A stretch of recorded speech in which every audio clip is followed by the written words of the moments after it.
So, good evening and welcome to this fourth lecture. I'm trying to follow a somewhat logical as possible order in these lectures, and we saw the formation of the Ganga-Vindhya civilization in the north of India, which gradually spreads. But as it spreads, many things happen. And one thing which happens is that this notion of India as one entity takes shape. So that is basically what I intend to explore today. And there are endless discussions in the scholarly world and also among intellectuals as to what exactly is India. And there are many different opinions. So I'm not even going to try to really define what is India, but rather to let certain mechanisms which historically took place maybe give us a clearer idea of what this civilization is about and how did it come to create this unity. So, well, the pictures you see here, some of you might recognize what it is about. I will come to that in the course of the lecture. And first of all, we have to examine one line of thought about the idea of India, which took shape during the colonial time. Because remember, the British came, and what they found was, of course, a decrepit Mughal empire. But there were still some pockets of resistance here and there fighting against the Mughals. And they found basically an India which was politically disunited. So this is reflected, for instance, in this thought of Karl Marx, who writes in 1853 at the height of the colonial rule, when he says, India could not escape the fate of being conquered by England. And the whole of her past history, if it be anything, is the history of the successive conquests she has undergone. Indian society has no history at all, at least no known history. What we call its history is but the history of the successive intruders who founded their empires on the passive basis of that unresisting and unchanging society. Now, this is a very important statement because it makes a lot of assertions. First of all, that India has no history except the history of all the invasions. Basically, its effort starting probably from the Aryan invasion, according to our textbooks, and of course, up to the invasion by the British. So, there is beyond this, there is nothing much which we can grasp as which could be called Indian history. Secondly, he says, this unresisting and unchanging society, these are typical colonial stereotypes where Indians were, and especially Hindus, were portrayed as being passive, lethargic, sunk in slumber, etc., etc. Or if they were not sunk in slumber, they were meditative, contemplative, otherworldly, and in any case not interested, in things down in this world. So it is true that the British did not encounter much resistance when they conquered the subcontinent. So they were entitled to believing this. Nevertheless, the history of India, as it became clear later on, showed that there is nothing so passive and certainly nothing unchanging about Indian society. It went through a lot of upheavals long before the British came, and a lot of warfare, a lot of resistance in many ways. So this is a stereotype which I think is quite outdated today. But there is another stereotype which I've borrowed from a British historian, John Seeley, and who says, and this stereotype is still alive, at least I have noted this in my exchanges with many people in India, and he says in 1883, he says India is not one country, and therefore it has not one civilization. It has not even so much unity as it seems to have for Brahminism, which was actually a name that Indologists were giving to, those, the Vedic, Upanishadic, Vedantic traditions. Brahminism, by its peculiar trick of absorption and assimilation, has brought together under one name forms of civilization which are really diverse. So actually my whole talk is a kind of critique of this statement. And, but then this statement has had a very long life. And I have met many Indians who were absolutely convinced that it was basically the British who created India. And many people have told me so. And it is even suggested in some textbooks that basically there was no, there was no Indian nation, nothing which can be defined as India before the British came, and it was them who, by conquering the whole subcontinent, made it one. So this we will examine, and we will also examine this statement that about what does he mean by Brahminism, by its peculiar trick of absorption and assimilation. I'm going to spend a little time on this because there is a phenomenon of absorption and assimilation. Is it a trick? Well, you will decide at the end. So this is the idea. And then if you look at a text from the Vishnu Purana, you have a different definition. The definition is the country that lies north of the ocean, that's the red line, and south of the snowy mountains, which I've marked, of course, in red, is called Bharata. Now that's a very clear and simple definition. This text is dated at the latest during the Gupta age, which would be 4th, 5th century AD, but probably a little earlier, could be anything between 1500 and 2000 years ago. Anything. We cannot date Puranas very precisely, but it is one of the older Puranas. So you can see that here there is an idea which so far we can only call geographic. Okay, there is a geographic entity defined geographically as being Bharata.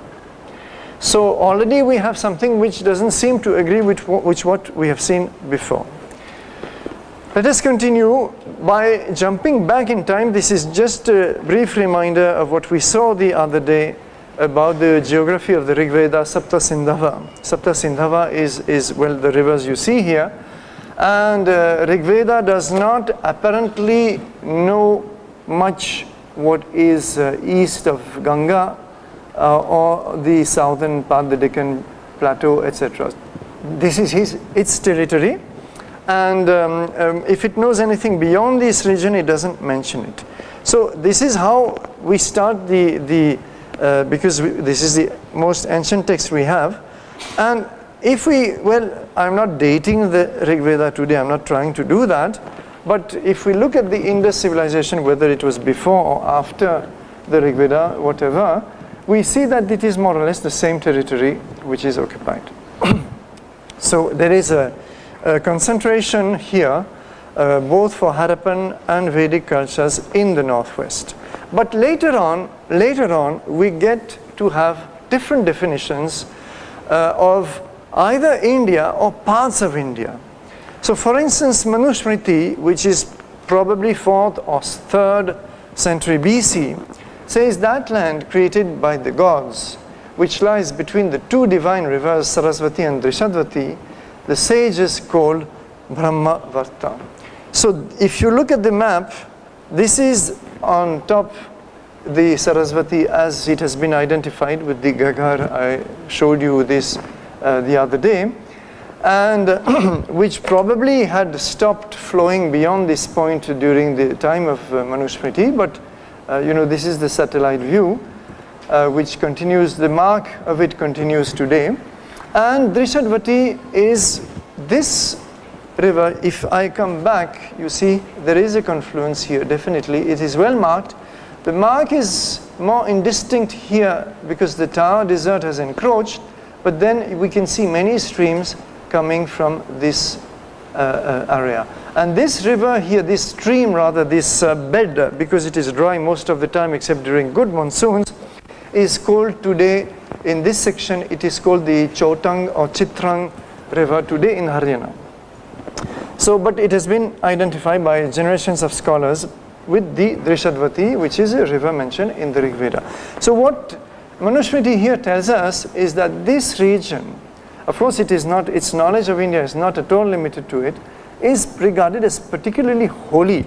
And the reason is actually very simple to understand. It's because if you see objectively the evidence from the Rig Veda, many of the hymns of the Rig Veda were composed on the banks of the Saraswati and Drishadvati.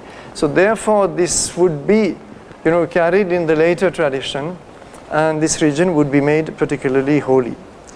Now, India, of course, much more than this was known to Manusmriti, but if we take other texts, like there are Dharma Shastras written by Bhaudayana, Vashishta, Patanjali in his Mahabhashya, his commentary on the grammar of Panini, also speaks of, describes the India as they know it. And here this notion of Aryavarta, that is to say, literally speaking, the noble land, comes into view, and it is described as the region east of Adarshana. Now, Adarshana, of course, means invisible. And it is the same, it is a synonym in the literature with Vinashana, which is the point where Saraswati disappears in the desert, somewhere here. You see, this is the mark still of the Saraswati.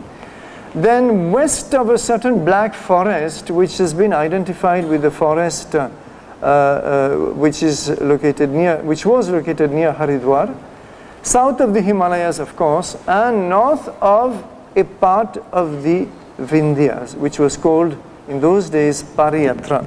Now, if you put a mark on the map, this is what it would come to. Of course, the straight lines would not be straight, they would not be so clearly defined at all, but this is broadly the region which those scholars talk about a few centuries BC. So it is clear that the Northwest continues to occupy a great cultural importance. Then there are other definitions. And the definition which starts to dominate in the text is that of Jambudvipa. Now, what is Jambudvipa? Literally speaking, it means the island of Jambu or Jamul, that fruit which is here, which of course you are all familiar with. And but then this Jambudvipa is defined in strange ways. And here we see a fusion between, because Jambudvipa is clearly the whole of India, this whole peninsula. The whole of India is Jambudvipa. It is actually commonly used in the text as a synonym with India and with Bharata, for example. But there is also a mythological definition in the Puranas, which then, many people are confused and try to actually make it match the geography of the world, but it will not work.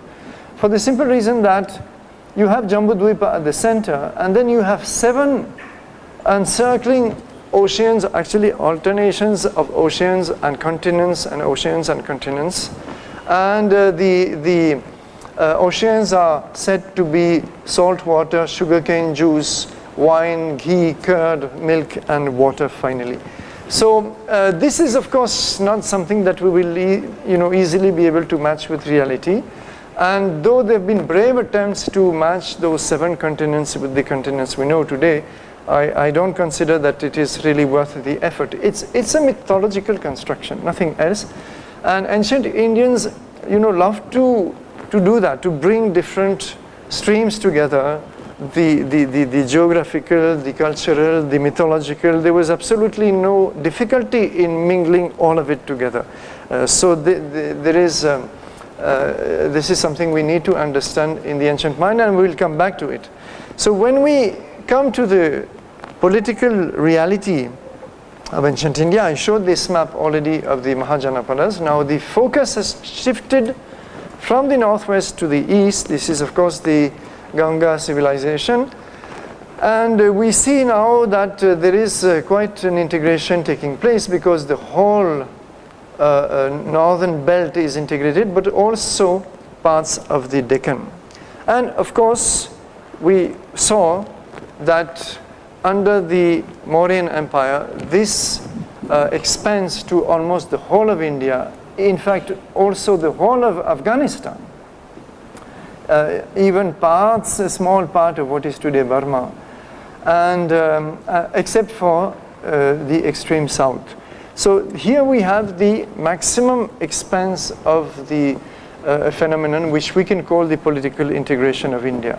And because Ashoka spread his edicts everywhere, and they were, you know, in those days, this is well established by the literature, they were wandering monks, Jain monks, Buddhist monks, who were spreading their teaching all over India, including in the far south. Tamil Nadu, for example, had a very strong both Buddhist and Jain presence. Kerala had quite a bit of Buddhism. So this, I will return to it in a few minutes, but this was possible because there had been, first of all, a political integration. So then, of course, you can see that this British claim, which was repeated quite often, that there was basically no such thing as India, you know, that it was they who united the subcontinent. Well, in the 19th century, it may be a valid claim, but certainly not if you look at the whole history from ancient times onward. And well, this conquest was done through warfare, and the historical India is certainly a place full of warfare. We have lots of actually texts on the theory of warfare. If you read the Mahabharata also, you have, you know, long discussions on the code of Kshatriyas and so on. So, and many such depictions in temples, on frescoes, etc. And warfare actually becomes, is a necessary part of this geographical, political integration of India. So it is one of the mechanisms.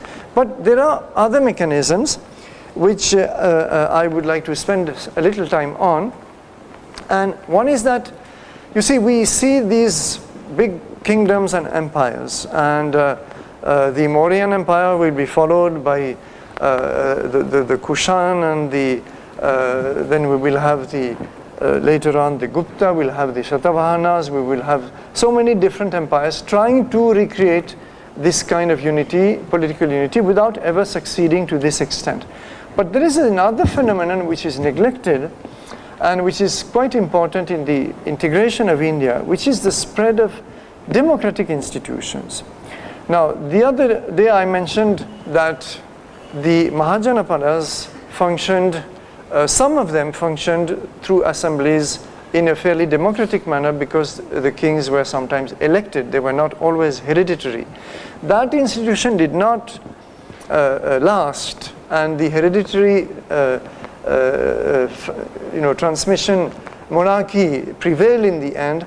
But the phenomenon of assemblies, representatives, people being used to having their say, to express their voice about the needs at ground level, about the kind of assistance they require from the rulers, this became widespread throughout India.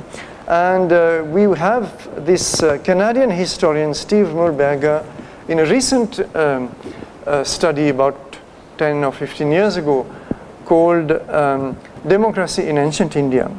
He writes, and I think this is an important statement because it doesn't come through very clearly in our history textbooks.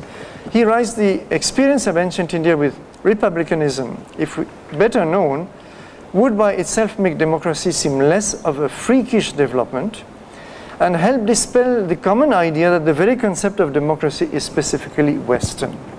It is especially remarkable that during the near millennium between 500 BC, that is to say the beginning of all these institutions in the Ganges plains, and 400 AD, and that is more or less the start of the Gupta Empire, we find republics almost anywhere in India that our sources allow us to examine society in any detail. So this was, in fact, an important phenomenon, the spread of democratic ideas and practices. The republics of India were very likely more extensive and populous, than the police of the Greeks. The police means the city-states of the Greeks, which were democratic institutions. And the usual claim in Western history textbooks is that basically the Greeks invented democracy. The existence of Indian republicanism is a discovery of the 20th century. The implications of this phenomenon have yet to be fully digested. Historians may find in the Indian past as elsewhere plenty of raw material for a new history of the development of human government. So this is, one field where some of our historians should actually spend time and research because well, India then will be shown, even though there were kingdoms everywhere, the important thing here is that the monarch was not an absolute monarch as he was, for example, in medieval Europe, where the king had, absolute rights over the subjects and the population. This was not the case in India because of this existence of democratic institutions. I'm giving one example because it's important to understand this phenomenon of integration of India, and it's the case of Uttaramerur, which is a small town about 100 kilometers from Chennai, which was an important center during the Chola kingdom in the 10th century CE, the historical Cholas, where there were all kinds of assemblies. There were village assemblies, there were assemblies at the level of the town or city, and then of course there was the assembly around the king himself. And each assembly was governed by sets of rules, precise rules and guidelines, which apparently, from what we know from the records, were strictly enforced. And this is what made the Chola administration quite remarkable, very systematic, very thorough, but to some extent democratic, thanks to the existence of these assemblies. So, for example, the village assemblies were very important because they were at the bottom of the whole pyramid.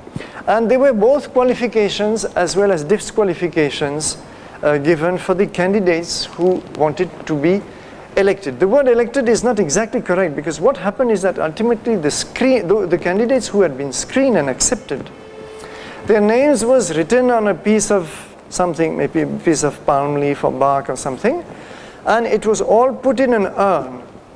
And then, and this is explained in these long inscriptions in Uttaramerur, then a child of the village would be called, and the child would pick out of the urn the required number of people to fill up the assembly.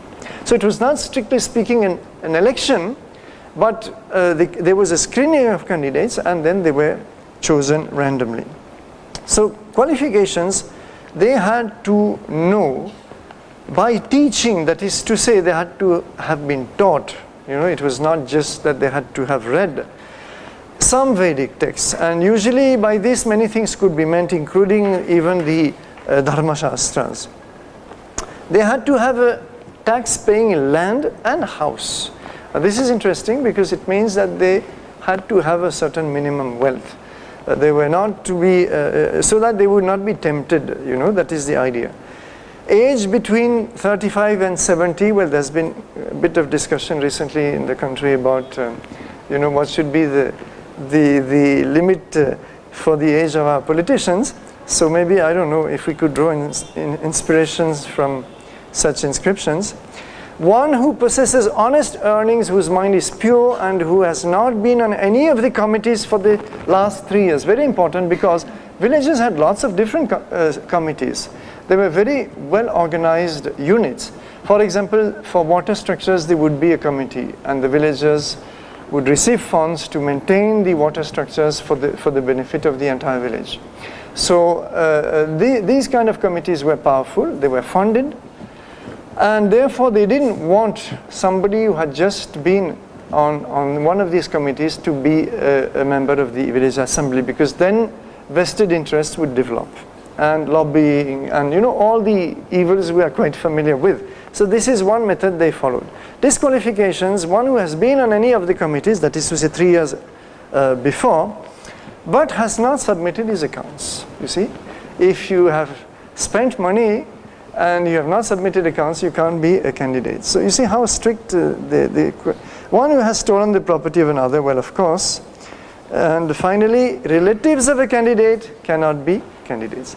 So you kindly compare with, you know, what we have in India today. I don't know how many of our MPs and MLAs would meet those conditions, but you certainly cannot say that democracy was born in 1947. The democratic traditions are far more ancient, and they had a very important role in the integration of the country. Now, demographics, see, we're talking about India. Now, who are the Indians? How do you define them?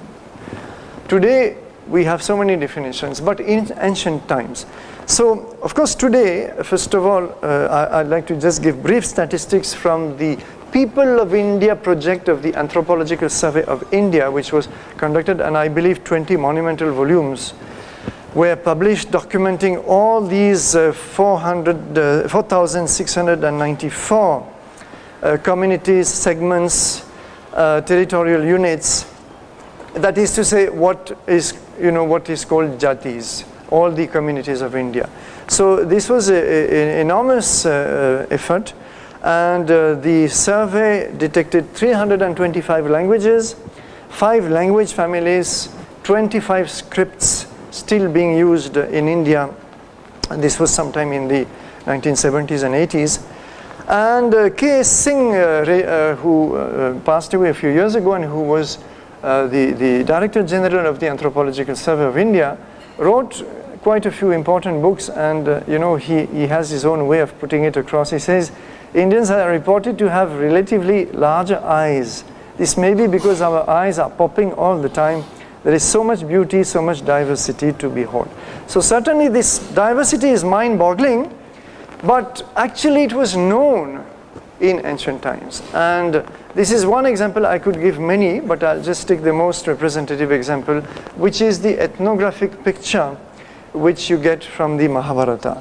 And here you see a map which I borrowed from a very fine book recently published by K.S. Valdia, who is actually a geologist, interestingly. And here he has put, but there were such maps published earlier too. He has put all the main janas or jatis listed in the Mahabharata. So you can, of course, recognize yourself. Quite a few of these names are familiar. Some are still in use today. You can see the south was well known too. And you can see here very clearly that, as I mentioned, I think briefly the last time, Mahabharata knows the whole of India. And it knows in detail, and then it gives details about these peoples, the various peoples of India. And you can see that it extends from Gandhar, what is today the Swat Valley of Pakistan, even actually a little beyond into Afghanistan. In the east, and I'll come back to this point, it speaks of Pragjyotisha, Kamarupa, which are various denominations for the northeast. South I have mentioned. So the whole of India is covered. How? So numerous languages are mentioned, the different cultures, the different rulers, and actually all of these rulers, of course, it is a symbolic device, if you like. All of these rulers are supposed to be present during the war and to be on either side of the Great War. So how are these 363 peoples listed? They are listed as jana or jatis. A jana is a people especially forming a state. A jati is a community but then the definitions are a little fluid. Don't take it as very strict. But it's basically a segment of a jana. For example, the Kiratas, they are one jana, but they have several jatis, according to Mahabharata. But the very important thing, and this is something which, unfortunately, we have completely lost sight of. We've been, brainwashed by the British colonial anthropology, which completely cut the tribal communities apart from the mainstream, basically for purposes of conversion. But this is something which was not the case in the ancient literature. And in the Mahabharata, there is no distinction between caste and tribe, in the sense that there are janas or jatis which are part of the mainstream, recognizable as castes today, but the tribes also are janas or jatis. They are just the same. It's just that their physical environment is different. So K. Singh writes, there is hardly any evidence to show that in the collective consciousness of India there is any difference between the two sets of janas. And the definitions are like this. Sometimes they are defined in geographical terms. So you will be told that this jana is in this region, this is how it works. And the totality of the region is again Jambudvipa in Mahabharata. Or in political terms, that is to say in terms of political units which are called Janapadas or Varshas or Rashtras. Again, these terms are slightly fluid and sometimes interchangeable, but these are the terms which are used, but very much in ecological terms. So there is a division where, because this listing occurs at several places in Mahabharata, not just one place. And in one place, all the janas are separated in ecological divisions. Those who live in the mountains, I'll skip those names. Those who live near rivers, those who are from deserts, and those who live in pastoral lands. So the physical environment is also one way to define the Indian people. Now, I'll return to Mahabharata a little later, but then we have to see this concept now at this stage of sacred geography. What do I mean by sacred geography, which now actually is a recognized discipline in Western academia. You can have an MA and a PhD in many universities in this field of sacred geography. That is to say, geography fused, with the culture, the mythology, all these other disciplines. So I take as the best possible example this story of which some of you I'm sure have recognized, of Shiva and Sati. And you know the story that Sati, and you can see her here, felt insulted when her father failed to invite Shiva at a sacrifice, and she immolated herself. She invoked the fire and she immolated herself. That's why the color is deep orange here. And then Shiva came on the scene and of course destroyed just about everything, but then he took the body of Sati and put it, according to some stories, not exactly like this old painting, put the body on his shoulder, and then he started roaming the world in a great fury. And Shiva's fury is always something that in the mythology threatens to destroy the whole universe. And to him, one universe more or less doesn't really make much difference. So he goes about like this, and then humans of course are alarmed, and they run to Vishnu, whose job it is to protect actually and preserve the universe, and they say, please do something. So Vishnu runs after Shiva and starts chopping off the body of Sati, so that by and by Shiva will end up having nothing left with him.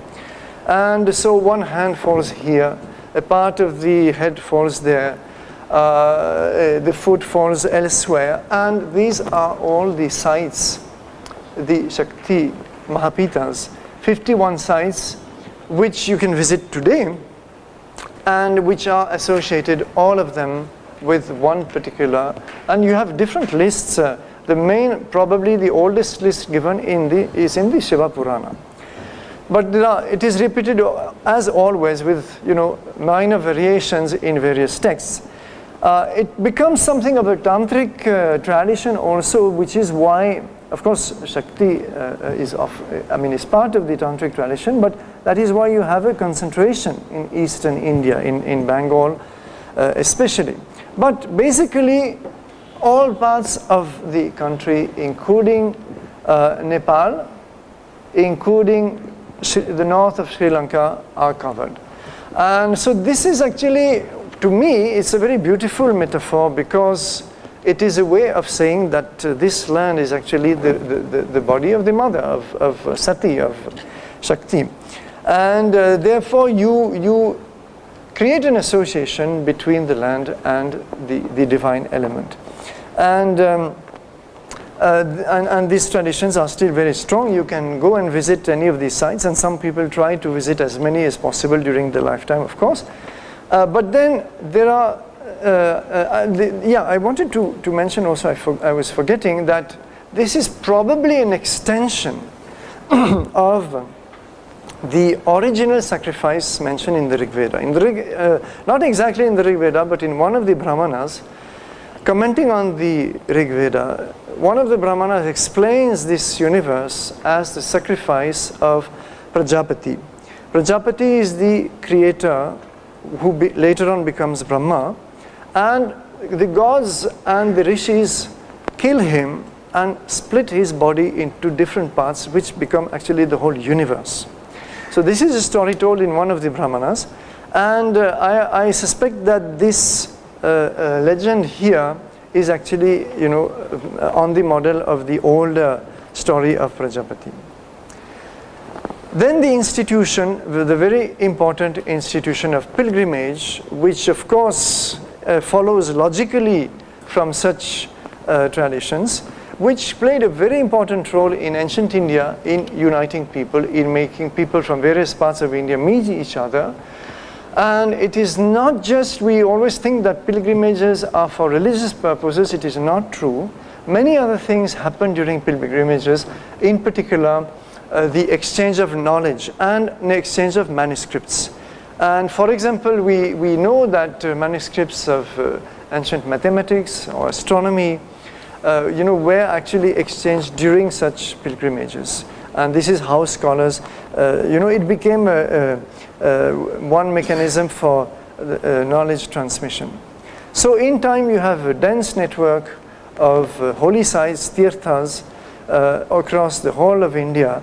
For example, but there are many networks. I mean, I could spend an hour just on this question alone. I'm just giving a few brief examples. You have the Char Dham of India, and see how they are located deliberately, by whom we will never know.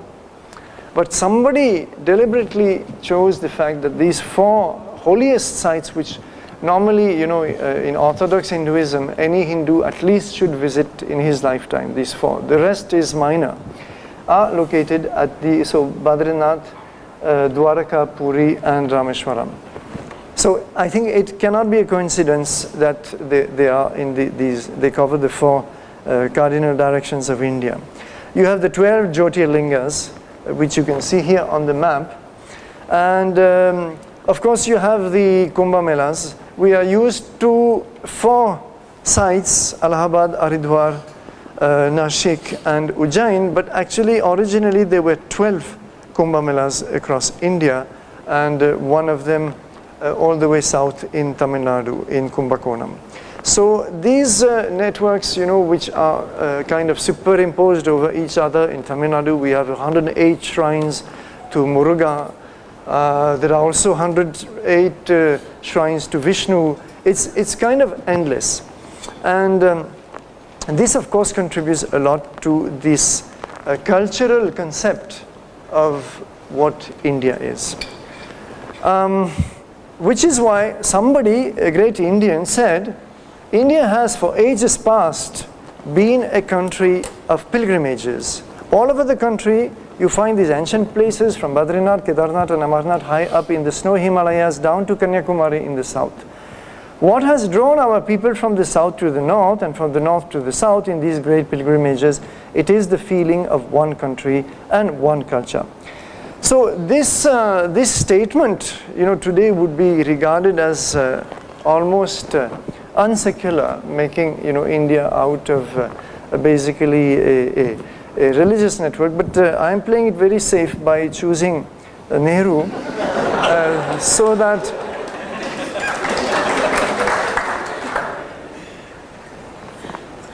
nobody can take objection. But this is how he views India after all. And I'll return to him actually in a minute. Then of course we have the literature. And the literature, well, this is an endless topic, but I'm choosing 2 very important, great factors of national integration, if we want to use the modern phrase. One, of course, is the Ramayana, which connects, as you can see from one of the possible reconstructions of the journey of Rama all the way to Lanka.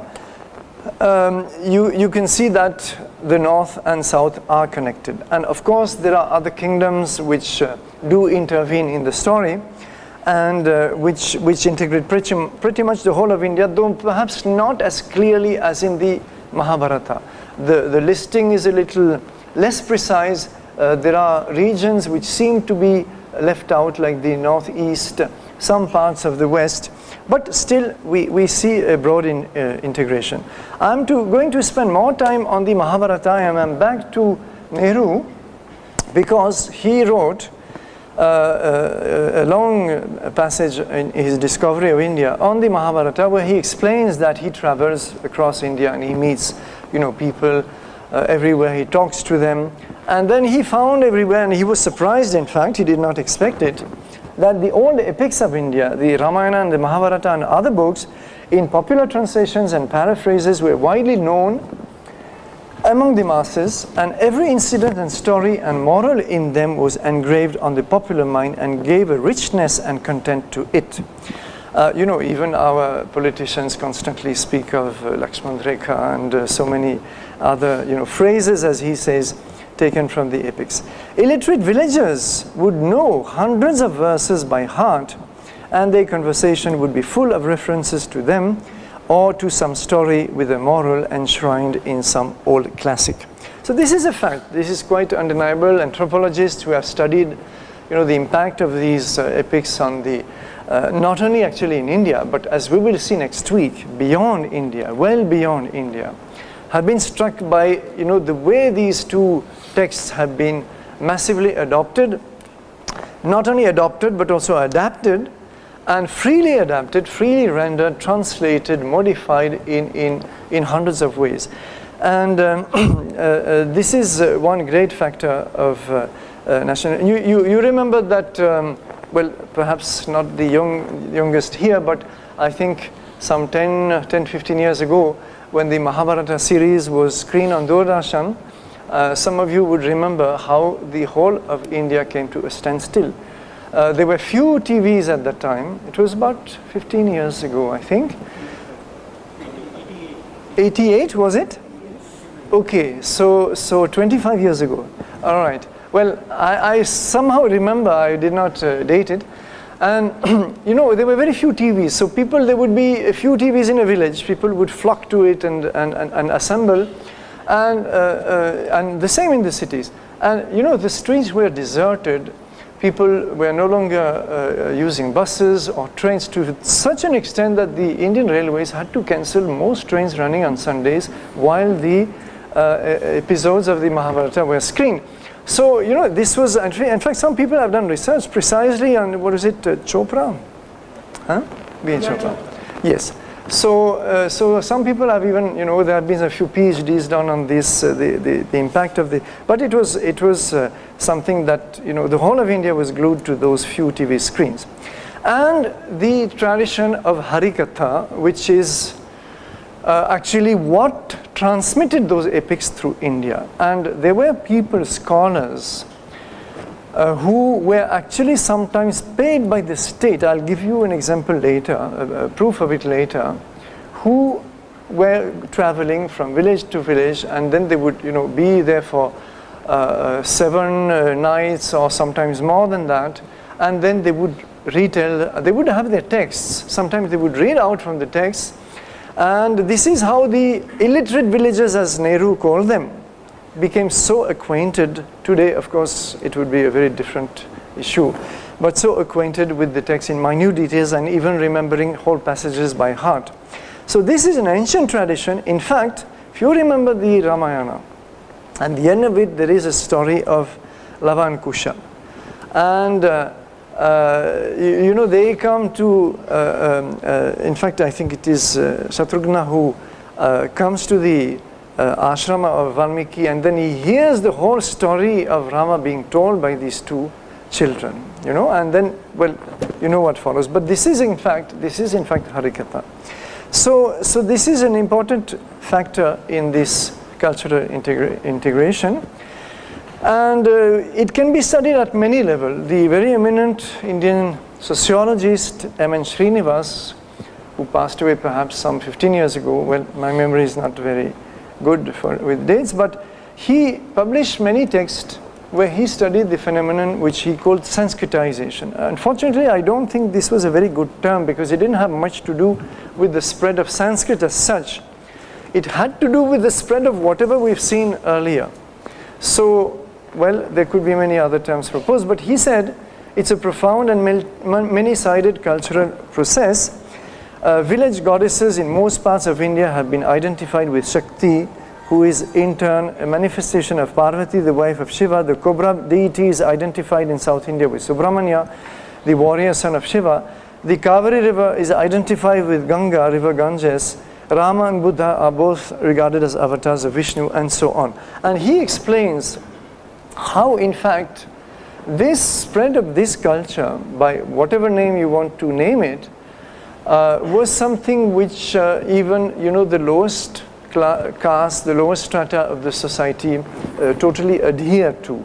And it created a kind of upward movement by which many lower castes were actually trying to migrate upward, imitate the customs of higher castes, sometimes even take up, for example, vegetarianism and so on. So this phenomenon has been studied in detail by him. It was a kind of consequence of this Sanskritization.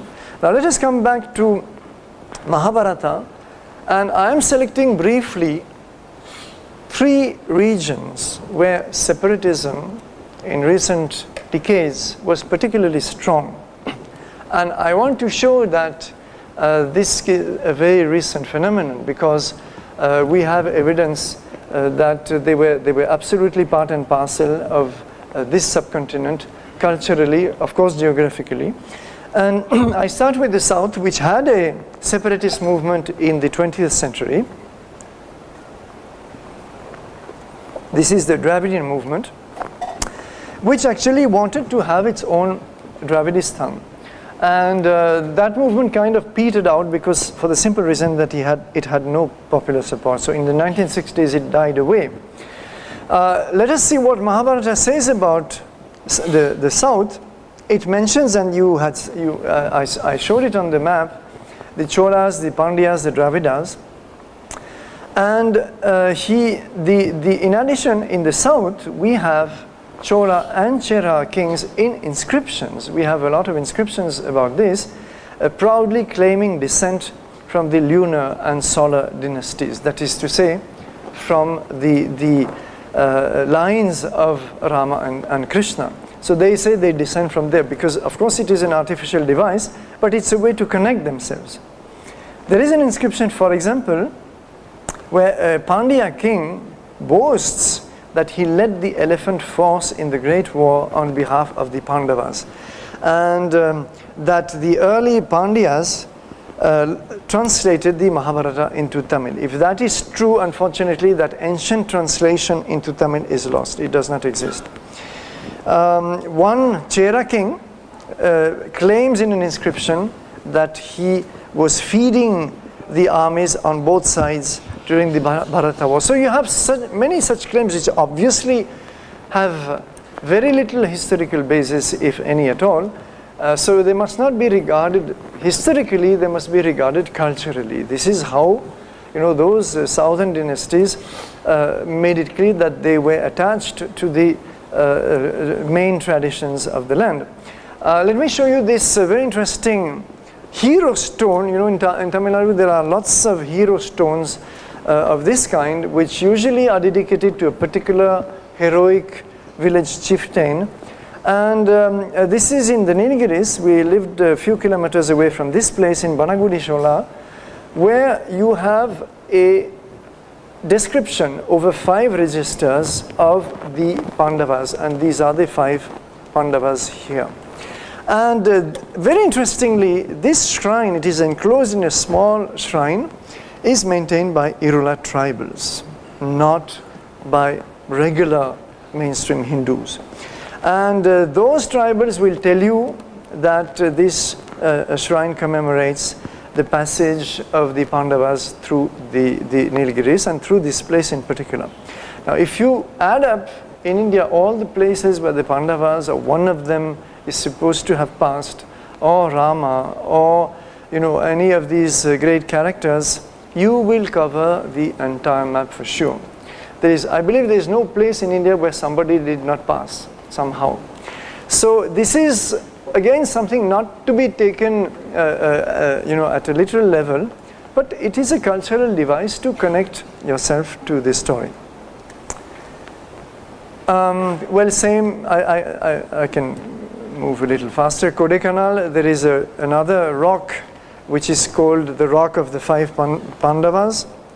There are many, interestingly, very many Draupadi shrines in Tamil Nadu and Kerala. For some reason, Draupadi is almost more popular there than she is in the north. I'm not very sure why. And of course, numerous retellings of the epics in the form of popular ballads, some of which have been preserved in manuscript. In fact, one recent census by one Dr. Manavalan enumerated 100 versions of the Mahabharata that have come down to us still today in folklore in Tamil Nadu alone. You have 100 retellings of Mahabharata. So if you add up all over India, it's going to run into possibly a few thousands. And the same thing for Ramayana.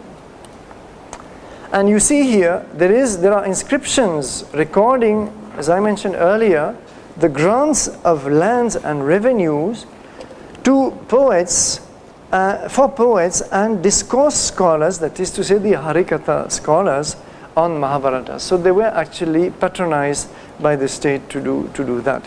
In the northeast, well, lots of landmarks. I mentioned the Kiratas earlier. They are actually supposed to be one of the main ethnic groups in the northeast. The Prag Jyotisha mentioned in Mahabharata was founded by Naraka, who is technically an Asura, and his son Bhagadatta, who fights Arjuna in the epic. But we also have a king in northwest, a king of Assam, an ancient king whose name was Bhagadatta. So, there the history connects with the mythology, which is very often the case in India. Arjuna, of course, in the story goes out to Manipura on a mission to placate the Nagas and marries Ulupi. You may remember the story. Similarly, Bhima's son from Hindimba is quite popular there. And in fact, the ancient capital of Assam, which was Dimapur, was a corruption of Hindimbapur. So you can see that there are many connections. In fact, even the Bodos, the Bodo tribals who are so much in the news today, have a tradition of, they claim that they gave Rukmini, who in their version of the story is a Kirata woman, to Krishna. And they claim Bhagadatta and Hindimba as their ancestors. So what K.S. Singh writes in this connection, these fine anthropologists, is that if the Bodos have a view of their relationship with pan-Indian traditions, this cannot be described as something imaginary, but has to be seen as people's effort to link with historical traditions. This is what I have tried to explain. People continue to identify themselves with the epic traditions, associate places with the visits of the epic heroes, and to recall people's own role in the growing and developing epic traditions. This may be bad history, because it is bad history. If you want really to take history as things which really happened, but it is good myth, and this is what in India we often fail to understand. And therefore good anthropology, well, that's his job, of course. This is why I often say, people say, well, it is a myth, and they take it very derogatively. Actually, a myth is a cultural device of great importance. It has a life in the cultural life of the people, and it has a role, it has a function, and which is why we must study mythology of any country if we want to understand the culture, the mind of that particular country. So this is well understood in the West, but in India we get confused because we tend to insist often that what is actually mythology should be hard historical fact, and it won't work, of course. You have here, for example, one depiction of the penance of Arjuna a few centuries BC in a site of Meghalaya. So this is a terracotta plate, and there would be many more. Kashmir, finally, where the Raja Tarangini of Kalhana traces the origin. This is the famous historical chronicle of Kashmir, which is, this is one of the rare, largely historical texts and chronicles we have in India, where really historical existing kings have been listed and what they did, etc. There could be a little bit of embellishment, but the origin of them is traced to the Mahabharata. Jammu has many traditions related to the epics, and one folk version of the Mahabharata. There is a Naga tribe, I mean, is supposed to have lived there. Arjuna came there and he married Ulupi there. So it's very interesting because he marries Ulupi in Kashmir, he marries Ulupi in Assam. So you see, we should not try to insist on geographical or historical accuracy. It will not work. But the cultural device is very clear. Some Kashmiri tribals still today worship the Pandavas and Draupadi as their Ishta Devatas, that is to say, their dedicated Devata. So this in fact leads me, and I'll spend a couple of minutes on this very important interface with tribal culture, because we saw that the Mahabharata does not distinguish between mainstream and tribal. This is what K. Singh said. And there could be a lot of evidence shown in this, but the British came and created a huge split between the two. And they said basically the tribes are the original inhabitants, that is, you know, this word Adivasi, which today has no real anthropological or genetic validity. And then the others are the successive invaders.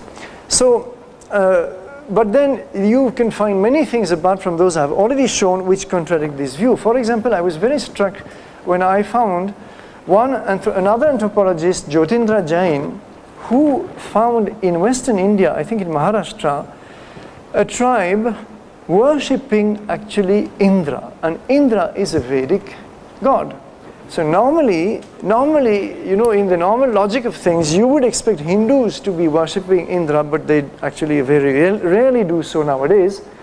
And, you know, the tribals to be worshipping their own god instead and not a Vedic god. But that's not what the reality is. Many Hindu mainstream kings have been clearly borrowed from tribal pantheons.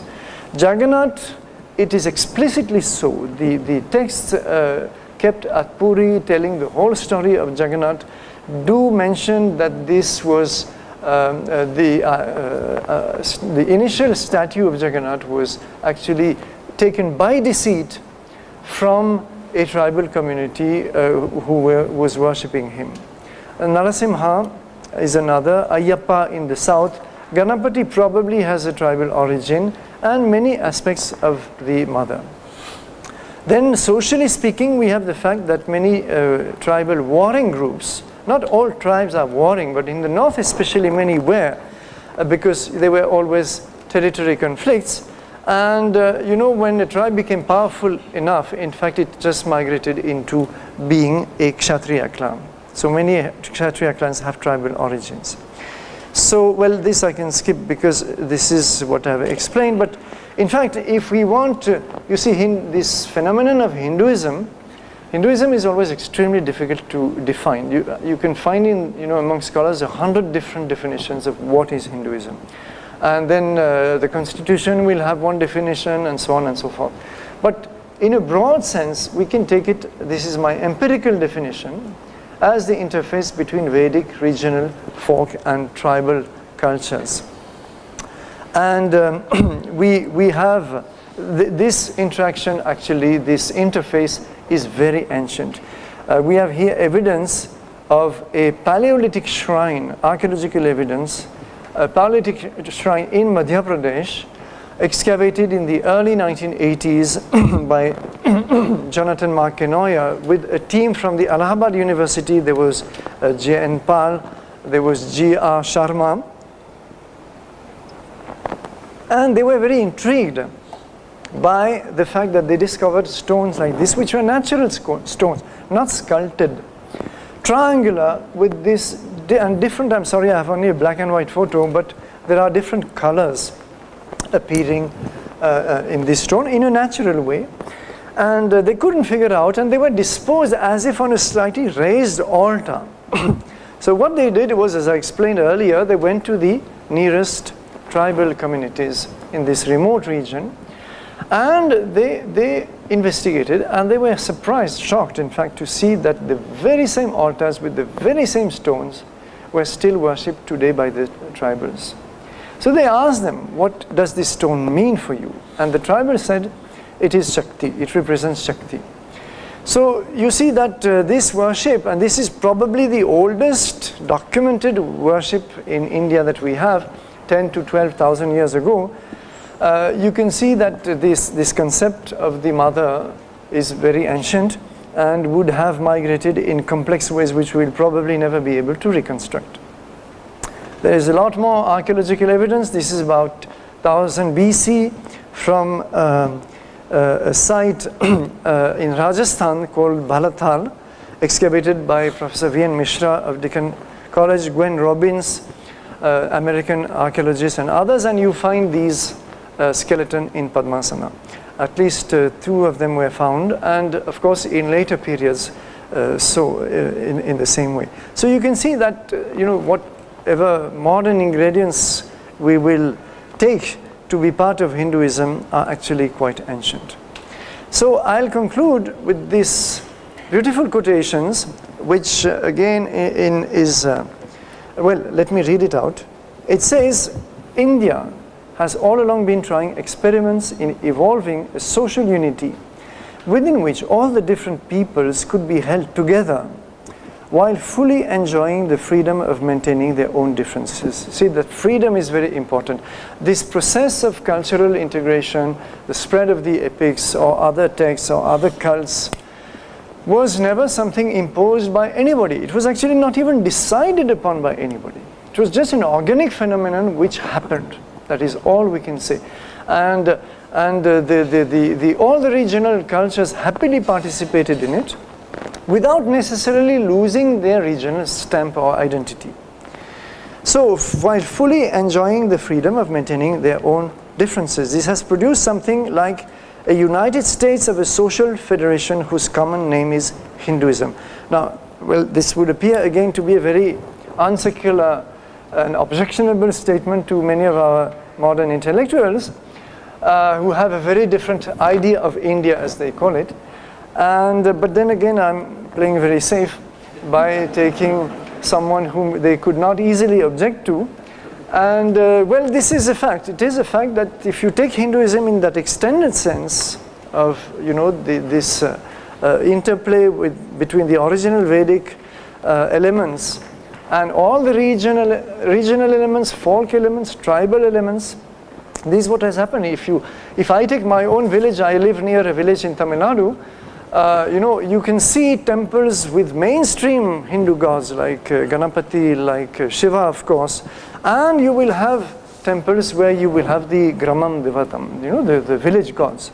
And those are endlessly unique. Every village has got different gods. They're not part of the mainstream Hindu content. So you can still see today that meeting point of the two. And that meeting point, well, if we go by Tagore's definition, that would be Hinduism. So in any case, this is what made India an integrated cultural unit. There is no doubt about it. And all Indologists, all those who have really studied the text, anthropologists also who have studied the peoples of India, agree on this. And this is therefore the making of India. This is how India became one entity. Of course, it was not always one politically. It was in fact very severely divided for most of her history. There's no doubt about it. But nevertheless, that underlying concept of India as one thing did perdure, and therefore the point of view which I started with, this of Karl Marx and the one of Seeley, who denied in fact this unity, is something that cannot really be accepted if you look at the evidence objectively. Thank you very much.